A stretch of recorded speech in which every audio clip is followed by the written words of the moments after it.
BJP, Congress सहित सभी दलों के लिए दागी नेता अच्छे हैं। 10 साल में दोगुने बटे टिकट, क्या चुनाव आयोग का विज्ञापन फॉर्मूला कारगर होगा?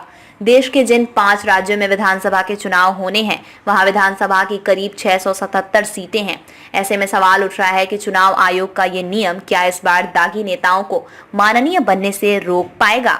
राजस्थान, मध्य प्रदेश समेत 5 राज्यों में विधानसभा चुनाव की घोषणा करते हुए चुनाव आयोग ने दागी उम्मीदवारों को लेकर भी राजनीतिक पार्टियों को हिदायत दी। आयोग ने कहा कि दागी उम्मीदवारों को क्यों टिकट दिया, इसे सभी दल को बताना होगा। नहीं बताने पर कानून सम्मत कार्रवाई करने की बात भी आयोग ने कही। मुख्य चुनाव आयुक्त राजीव कुमार ने बताया कि किसी उम्मीदवार का अगर आपराधिक बैकग्राउंड है तो उसे 3 बार लोगों को बताना होगा। इसके अलावा पार्टी की आधिकारिक वेबसाइट पर टीवी मीडिया में भी दागी उम्मीदवारों के बारे में राजनीतिक दलों को जानकारी शेयर करनी पड़ेगी। राजीव कुमार ने पत्रकारों से कहा कि ये नियम तो पहले से ही है, लेकिन हम इसे सख्ती से लागू कराने की कोशिश कर रहे हैं। जिन 5 राज्यों में विधानसभा के चुनाव होने हैं, वहां विधानसभा की करीब 677 सीटें हैं।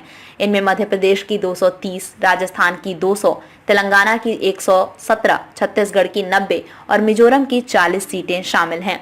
विधानसभा के कुल सीटों का ये करीब 15% है। देश के विधानसभाओं में अभी करीब 4100 सीटें हैं। ऐसे में सवाल उठ रहा है कि चुनाव आयोग का ये नियम क्या इस बार दागी नेताओं को माननीय बनने से रोक पाएगा, या बस ये नियम भी बस बयान पर रह जाएगा? दागी उम्मीदवारों पर बहस क्यों? भारत में 1990 के बाद से ही दागी उम्मीदवारों पर अंतहीन बहस जारी है। समय समय पर हाई कोर्ट और सुप्रीम कोर्ट ने इसको लेकर गाइडलाइन भी बनाए, लेकिन सदन में जाने वाली दागी नेताओं की संख्या पर ज्यादा फर्क नहीं पड़ा। साल 2000 में दागी नेताओं को लेकर दिल्ली हाई कोर्ट ने फैसला सुनाया था। एडीआर की याचिका पर हाई कोर्ट ने कहा था कि सभी दलों को अपने प्रत्याशियों के आपराधिक मामलों की जानकारी देना होगा।